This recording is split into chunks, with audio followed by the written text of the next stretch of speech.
Music, seeing a performance. So this life, we know that any live organism is based, is complex, but it has billions of small cells. So we can say that for a painter, the cell, the smallest element of its process of creating, of painting, is the pencil stroke. Think of how many pencil strokes. Paintbrush. Cosa? Brush. Brush. Ah, yeah, brush. Come in inglese? Paintbrush. Paintbrush. Paintbrush. Paint. Paintbrush. Pencil and a matita. You're right. How many paintbrushes has Van Gogh been using to paint his sunflowers? Or how many paintbrushes has Picasso used to paint Guernica? And how many times he's been painting and repainting and changing? And there is in Madrid a museum where you can see Guernica, and at the same time there are rooms after rooms after rooms after rooms after rooms, believe me, at least 10 rooms, with many paintings, which Picasso has been doing at the same time that he was painting Guernica. Not to speak about the drawings he was doing. So, why I'm mentioning this? Because fundamental for the actor is to know what is the smallest element, the brick or the bricks by which I can build anything I want. And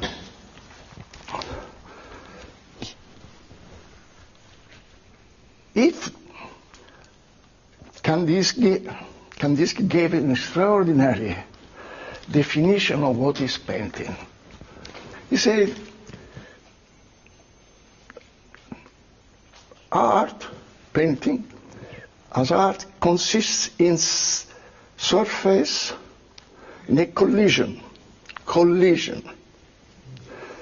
So contrast, drama, in a collision between a surface and something which is pointed. A pencil, a brush. At the moment I put my brush on the surface, I create, I can see it, it's a point. But if I remain there, then the point is no longer alive, says Kandinsky.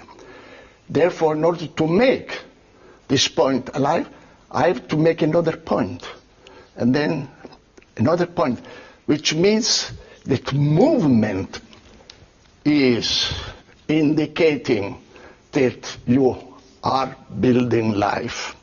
It speaks for painting.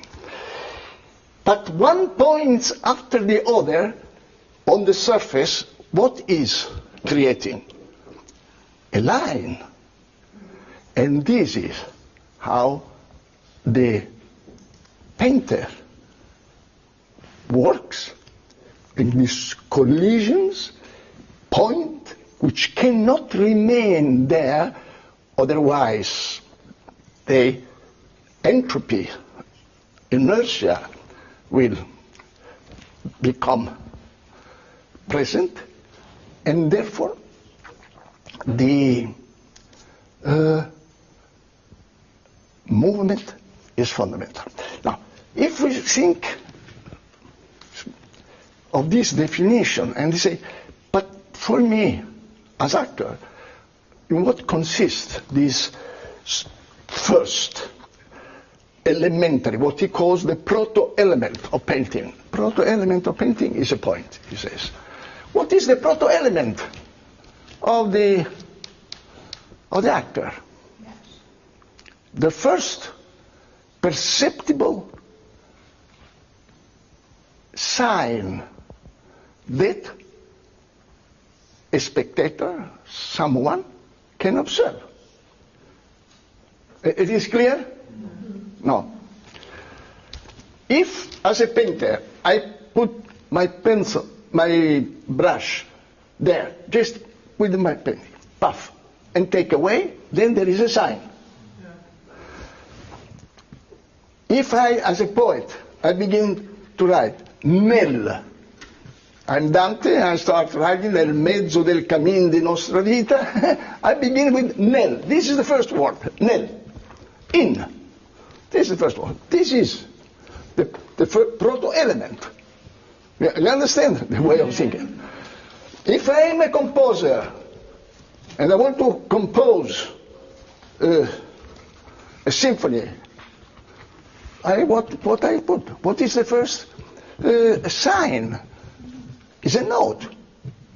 For the actor, what is the first, the proto-element? To be on stage. To be on stage. Mm-hmm. Action. What? Action. Body. Yeah, but what action? What is action? Exactly. Movement. To smoke a cigarette is an action. Yeah. Yeah. Okay. The first is a simple tension. If I do this, you already perceive something. If I do this, you already perceive this. If I do this, just a change, small change, posture, already, you notice it. If I do this, you notice it.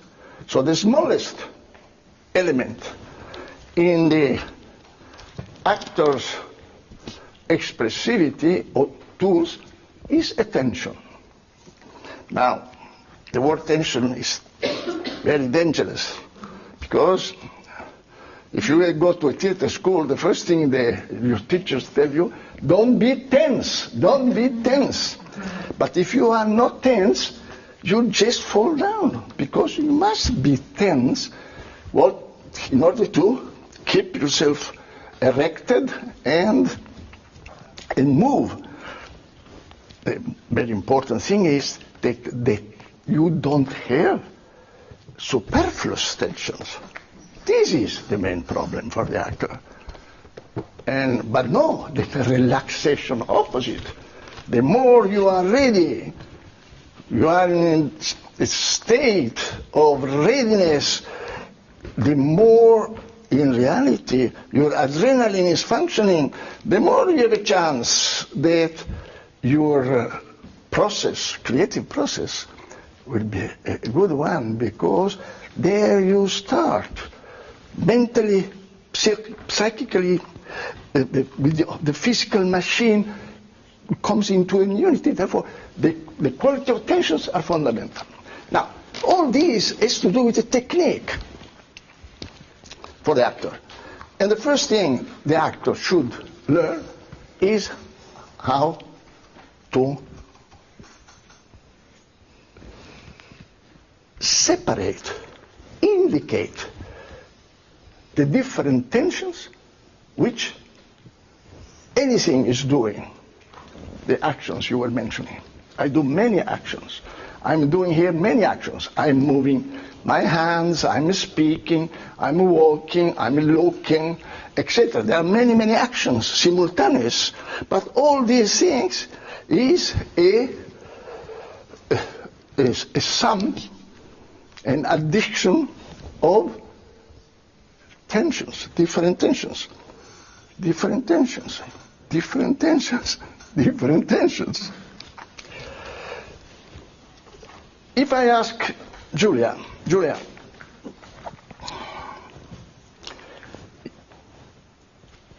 can you come here? You're an actor. Can you please do me an improvisation, which you must repeat. Don't make it too long.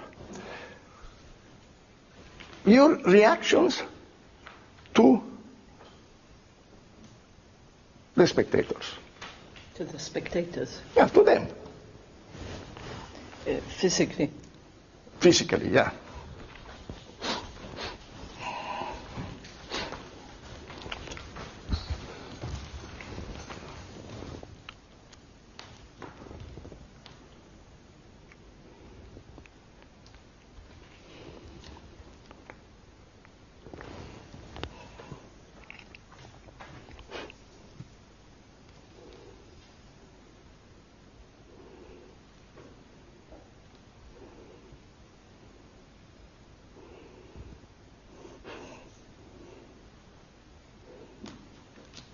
Can you repeat it?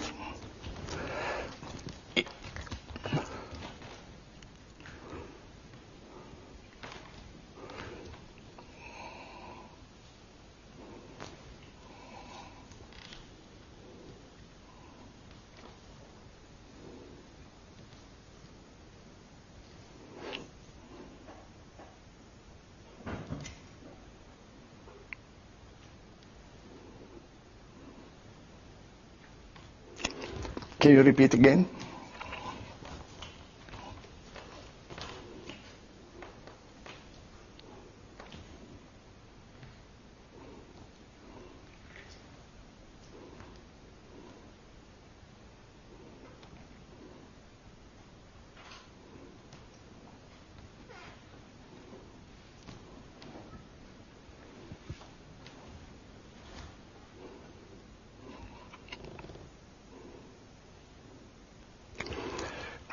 Can you use this improvisation and use the space, the whole space, as partner?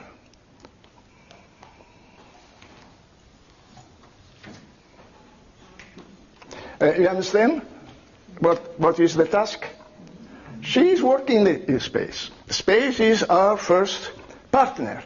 So I say, all right, show me how you build a relationship to this partner.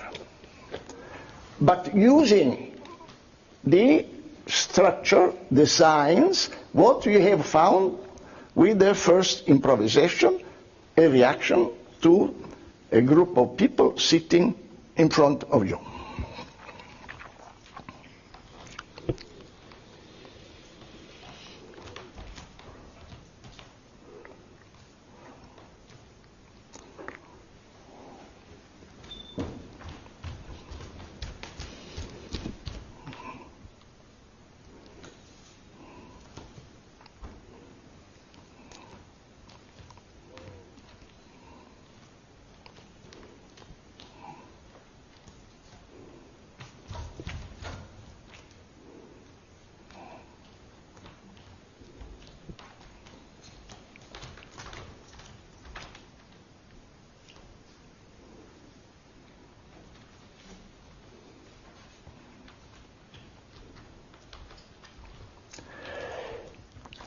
Can you take the chair and do it with the chair? And to it, to the Sitting on the chair.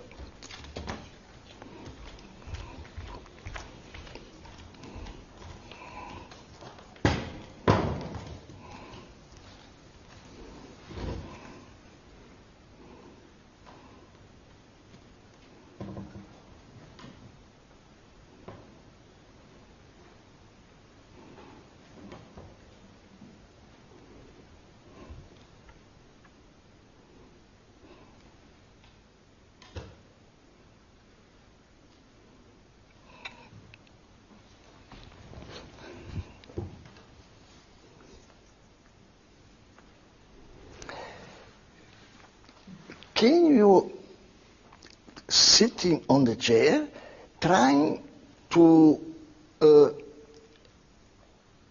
dilate, make bigger your movements, your reactions?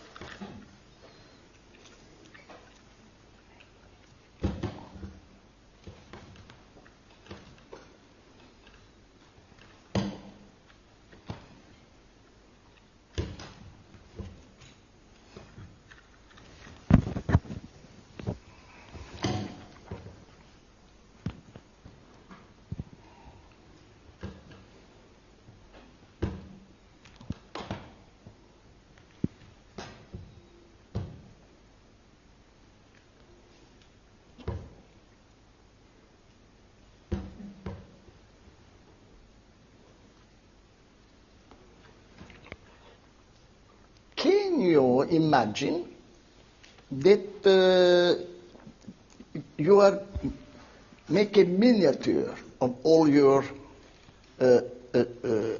reactions? So it's just the impulse. You reduce the size of your movements, of your actions, of your displacements, and you do very reduced, very absorbed, but keeping the real action, the impulse to the real action there.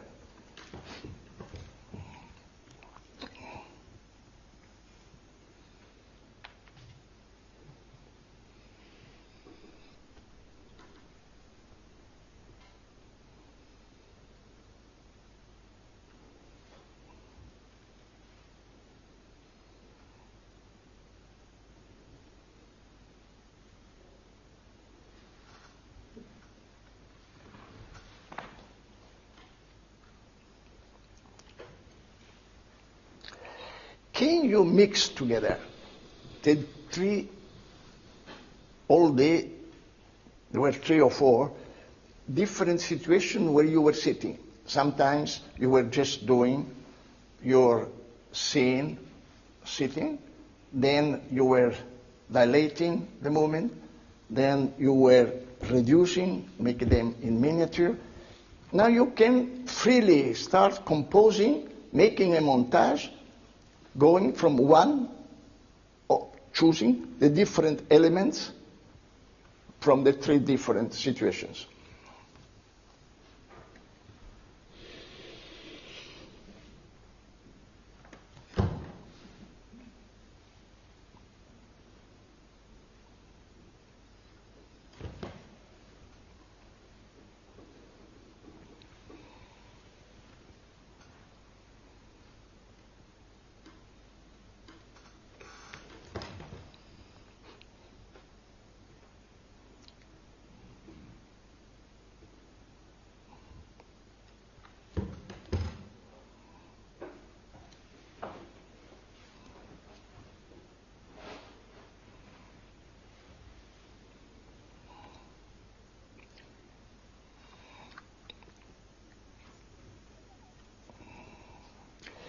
What is interesting in this, that because of her, I would say, deformation, she's been deformed in her way of thinking and behaving, because she has undergone an apprenticeship which has taught her to think with the whole body. The result is that anything, even the smallest thing she is doing with the whole body. So, if I say to her, don't show me, don't do this fine last scene using the hands, without hands, how would it be? And arms. With normal volume. You decide yourself.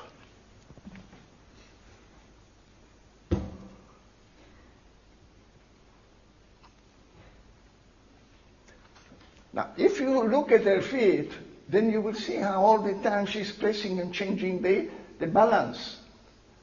And this is what transforms weight into energy.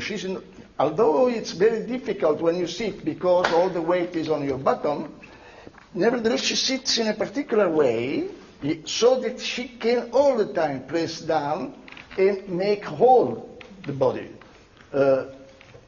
participate, be involved. Can you do it? Okay.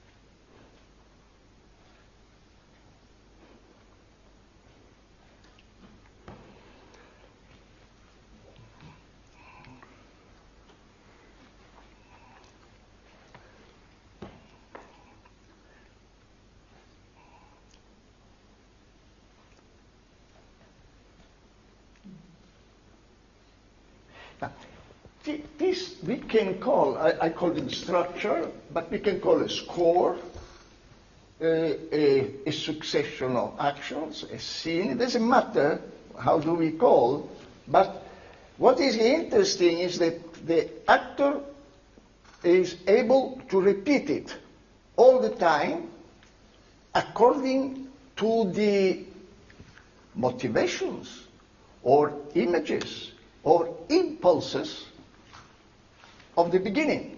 The repetition here has roots in what at the very beginning, at the origin, she has been experiencing, reacting, and her ability, a professional ability, to remember with the whole body and be able to recreate the impulse, although circumstances can be different. Move in all the space, sit down, or reduce the size, or widen the size.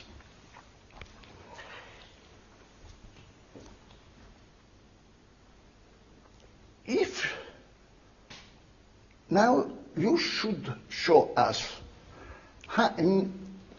with not sitting but standing, how this improvisation, all the different tensions of which it is constituted. You can see the tensions because you can see the change. And the change are the impulses. So if I am here and I want to do something, I take the impulse to go there. So it is, the impulse is will to do something. I can be ready to do it. For instance, when runners, 100 meters, they stand in line, they are already running. Although they are in immobility. So the impulse, the capacity of having a sort, I call it DNA. You understand the word DNA? Of impulses. Which you have it because you have been discovering, you have a sort of map which you can use and adapt to the process of discovery. Now it becomes very interesting. What's happened? We began with an improvisation. The word improvisation has different technical meanings. The first time, she didn't know. She created from nothing, like God. She created something which didn't exist before. When she starts repeating, then she starts making an improvisation based on elements which she already knows. A bit like jazz. You have a sort of elements around them, you can improvise. And then there is a third improvisation. And this is an improvisation which is not decided 100% by the artist, but which is always present anytime there is a live performance of any artist. A pianist playing, he can be a specialist in Mozart or Sibelius, but every evening, even if it's the same piece of music, he will be improvising not because he wants to improvise, because he is different that evening.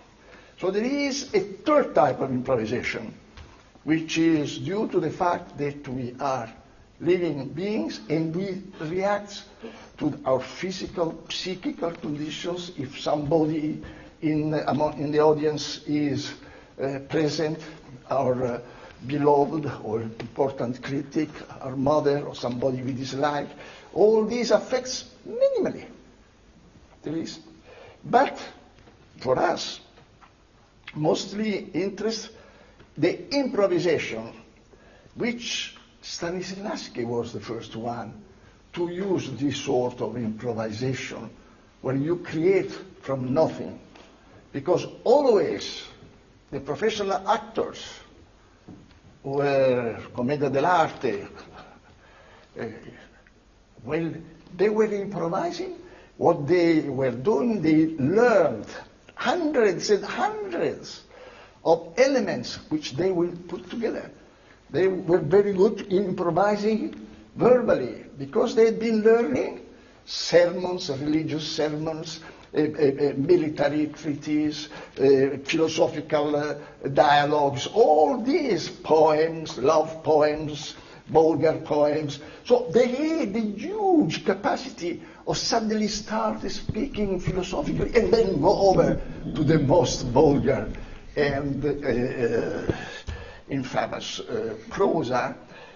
This consisted the famous ability of the actors, which they were just improvising with elements they knew. So she now knows certain elements, and then she can start using to explore. She starts exploring how many tensions I'm using in reality. Why tensions are important? Because when we do in a daily life, when we do something, we do it in a way that we can achieve the best result with the least energy. So, if I want to take this chair, I will do like this. I go there and lift it. In daily life. But the actor can't do this, because if I do this, it's not interesting for the actor. So the actor begins to discover how many tensions consists it.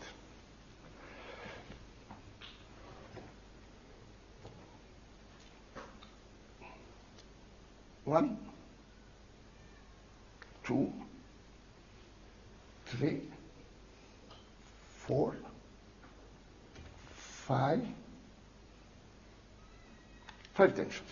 Now, she is doing the same in order to show you the transition from one tension or one posture to the other. Can you?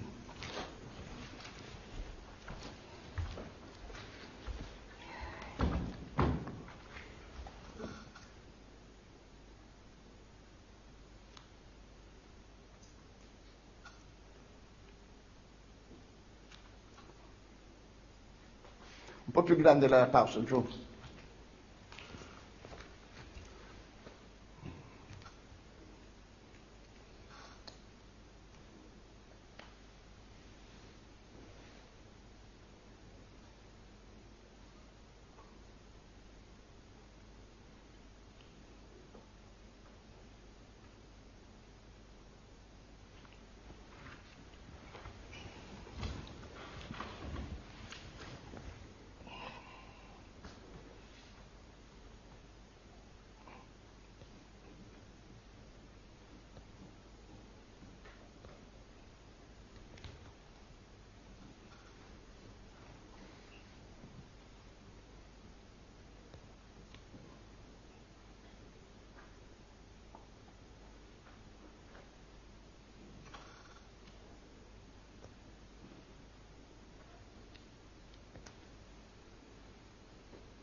So all this tension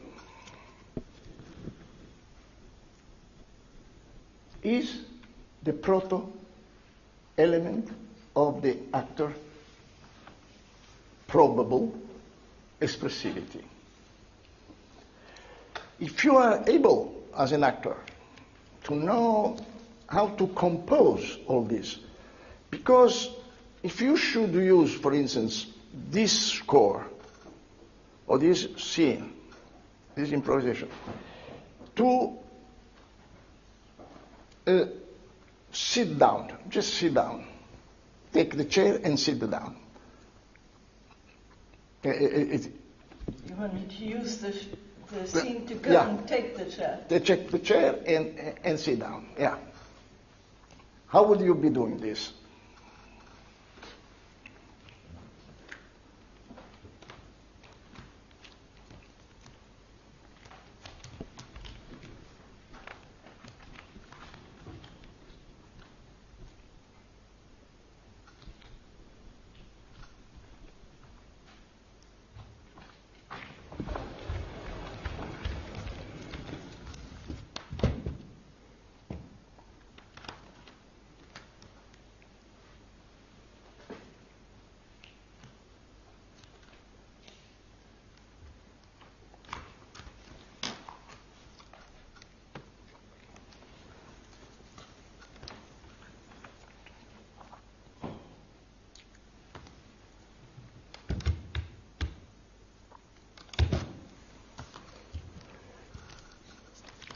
And if you continue to improvise until I say stop, you can sit, you can use the chair as you want.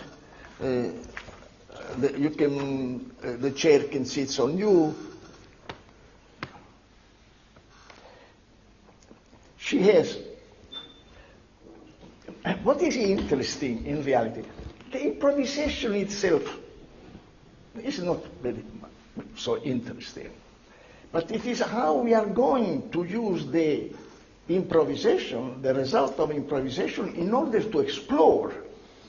This part becomes very, very fine. Because I have there some results, they can be very interesting, I can use. But what is the moment of somebody was asking me, what about the mistakes? Well, here, when you do an improvisation, you can do certain mistakes, okay, you can repeat them, you can structure them in your improvisation, but in this, what we call the exploration, the elaboration, the digging, here appears a lot of mistakes which are extremely fertile because they are like signs of the gods. They are indicating us something. And of course, we human beings, we think that we have a free will and we can decide everything.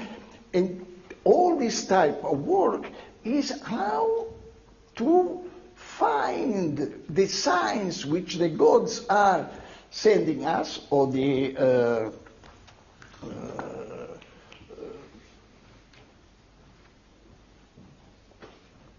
accident, the hazard.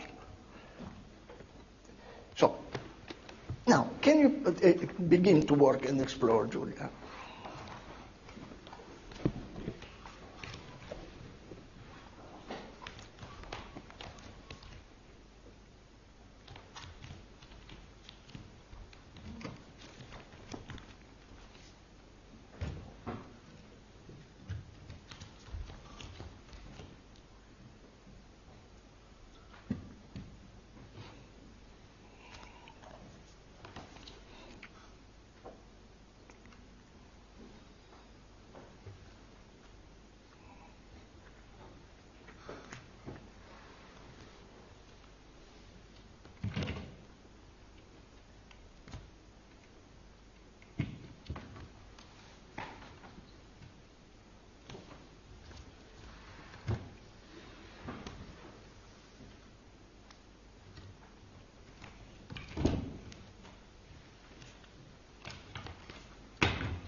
And Julia, could you now translate or transform in or transpose in vocal actions the physical actions of your improvisation?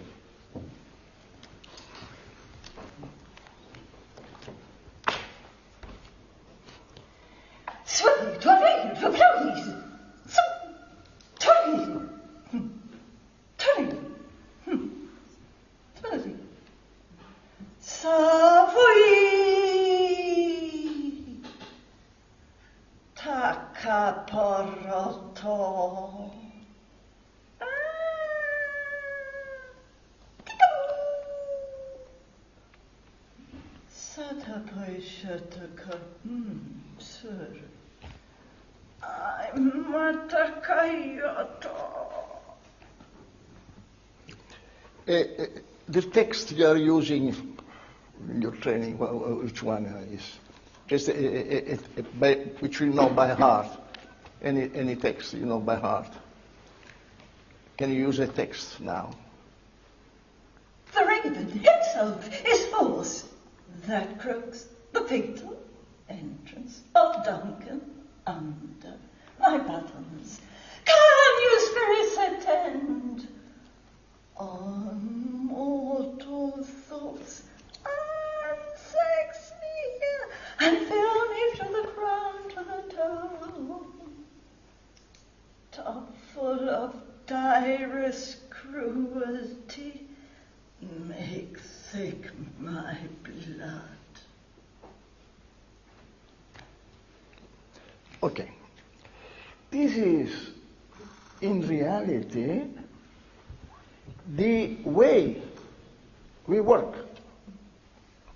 The actors have been trained, which means they've been learning how to react with the whole body, at the same time knowing exactly through this technique of segmenting or be able to see this action or this tension, transition to another, transition to another, transition very important, because it's the transition which is the famous Sats, the impulse which makes you dance, which makes your kinesthetic sounds involved, react. So the importance of knowing this technique of segmenting is fundamental. Because if I ask Julia, try to segment, Can I just say something? Because it's important, the word tension, because what I search for are the moments of change of tension. Transition. Because otherwise, like if I do this, there's a moment before, and then there's the end.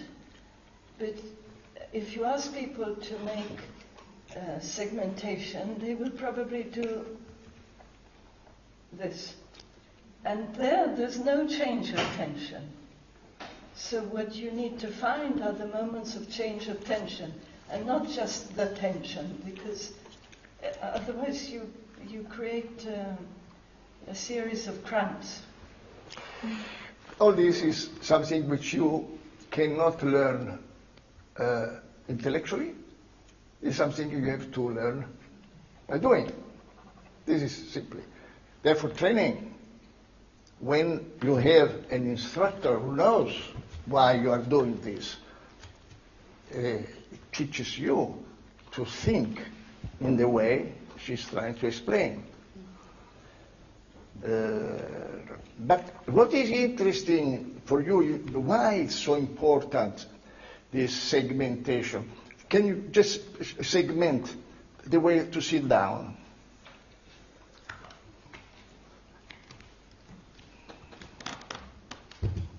Okay, can you segment it now?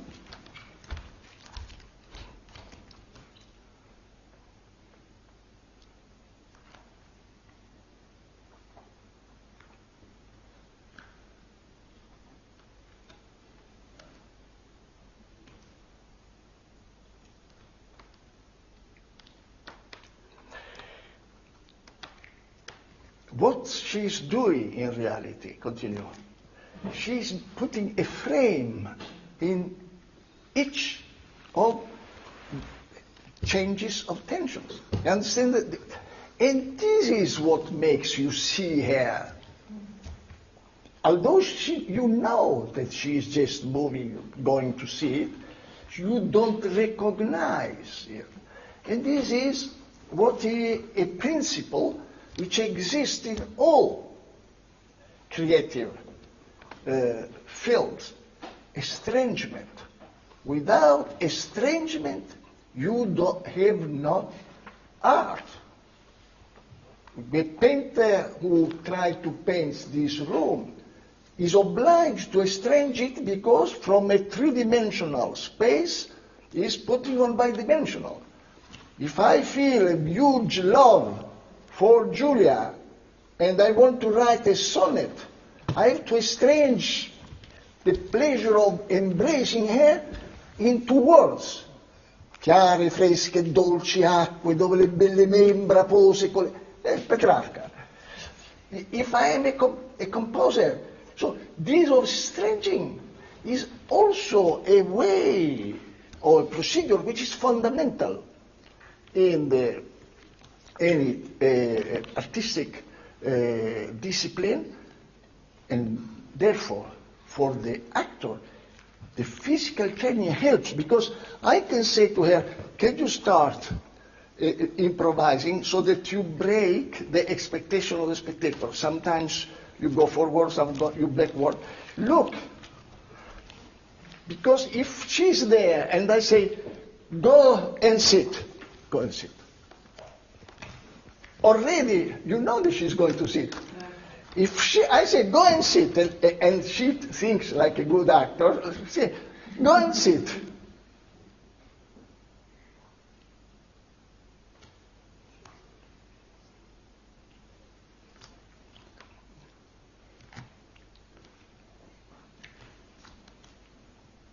Go and sit, Julia.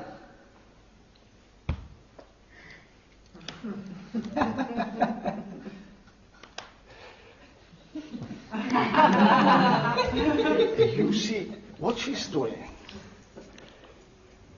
The most refined technique which an actor can have. I do what I have to do by denying it, by negating it. I don't want to do it. So I find, but I do it. I have to do because the director said, go and sit. So all the time I have an impulse of going forward, but in reality I'm going. And this is very important for the kinesthetic sense of the spectator. You start understanding why this kinesthetic, as an actor you can play with this kinesthetic sense of the actor and make him imagine certain things and then surprise him afterwards.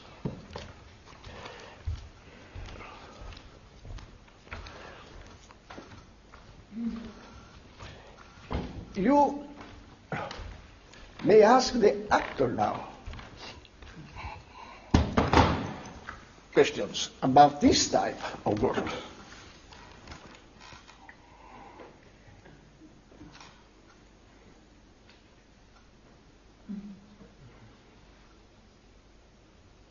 What's the hardest part of that work? What? Huh? What is the hardest part? What is the hardest part?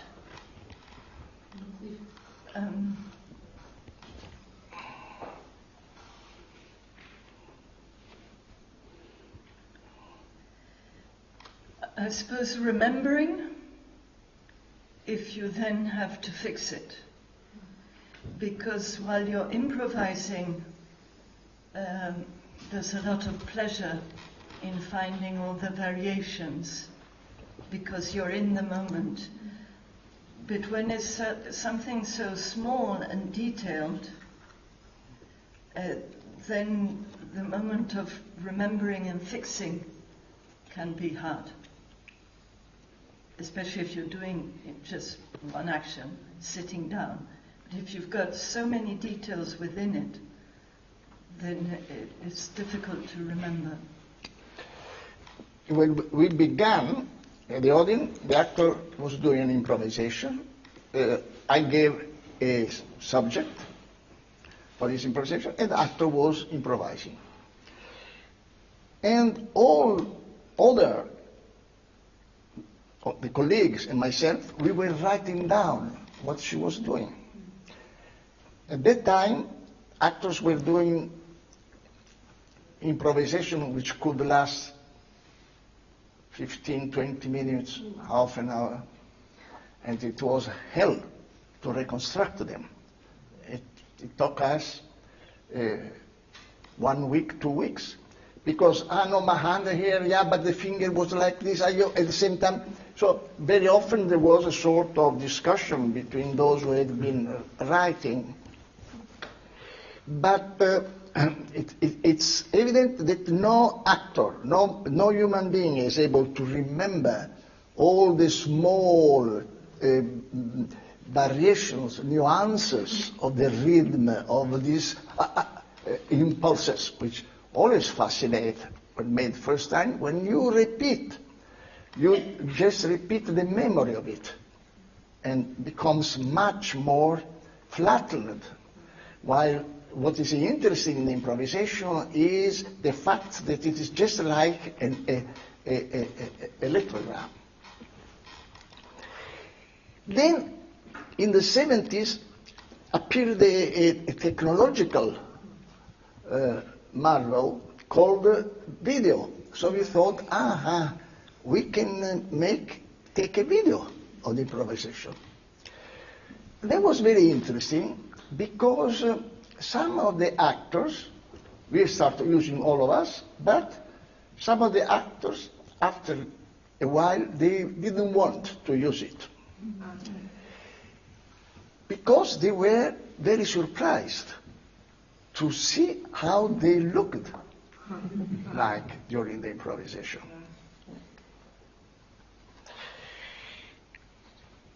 So, each of them now has been inventing a way of improvising and at the same time remembering. Maybe you should. No, but I was thinking of, you saw Ave Maria yesterday. There's a scene where I am tearing the photograph, and that is based on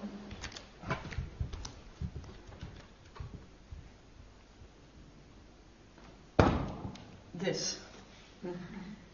And we were in a situation of a workshop, and Eugenio was asking me to demonstrate how to work with segmentation. So then I was doing it without the chair. And then he asked me to improvise, and I improvised about 20 minutes. You can do with one hand, with two hands, you could no hands, you can do it on the ground, you can do it fast, you can do it slow, dancing, not. And then they were videoing this. They recorded it. So Eugenio asked me to learn it. And there's the difficulty, because I'm only doing one thing. I'm moving a chair. To remember how you're doing it a bit bigger, a bit smaller, with one hand, it was hell. Because when you improvise, you are meeting something else. It's like, it's not only that you're doing what you're doing, but you're either meeting the rhythm, or you're meeting the space, or you're meeting the size, or the strength. So there's always something that you're in dialogue in that exact split second. And when you repeat it, you don't have that obligation. And so it becomes very difficult to find the same quality. So in the end, to build something, what I did was that I had the big structure, and then every time I repeated, I would improvise. So I would have that obligation, that quality of being present. And then slowly it fixed. But otherwise, I mean, if I've got to improvise something which I have to remember in a situation very fast, I can use images because they help me. But if I've got time for myself, I can write down where I was in space, what I saw, and then it's more a training of repeating improvisations. And so but this I learned with a musician more than at Odin. It's something that the training of improvising is something I learned with a musician. One of you asked, when an actor's action is purely mechanical, what does the audience perceive? Never think in categories of audience, because all of you are perceiving something very different. Some of you will think this is interesting what she's doing. Some of you will think this is not interesting. Some will be a revelation. For the audience will be completely indifferent. So to think in category of audience, it's not fertile for an actor or a director. He always has to think with very, very precise person. So if I can ask, if I have a child among the spectators, will the child enjoy seeing this? No. They will get bored, extremely bored, after 5 seconds. If I have an actor, he will be interested, because he says, how she's doing this. If I have an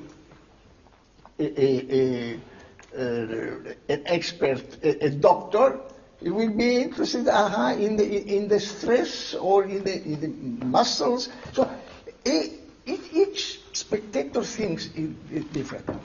What is mechanical for a spectator? You have to stop. Yeah, you have to stop, yeah. What is mechanical for a spectator? For another spectator, can be very interesting. So, who is the deciding this gesture is going to be fixed? It's the director. And on the basis of what the director is deciding? Of course, the director has certain criteria. They are very subjective, they are not objective, but the most important decision or attitude is that the director is the ombudsman of the spectator. He's protecting the spectator. At the end, when my actor comes and says, yeah, but this is, I'm doing this, I want to say, I'm expressing this, fantastic. But the spectator has to perceive it and enjoy it the same way as you enjoy it. And I am the ombudsman, the one who decides, because I'm the first spectator.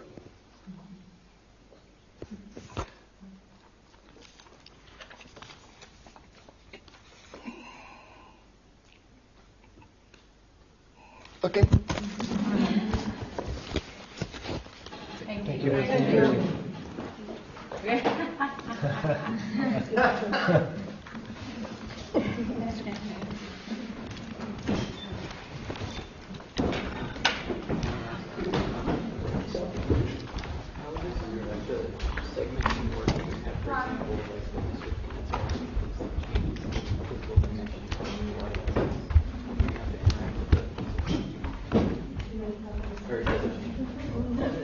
The idea of segmentation hasn't changed. It's just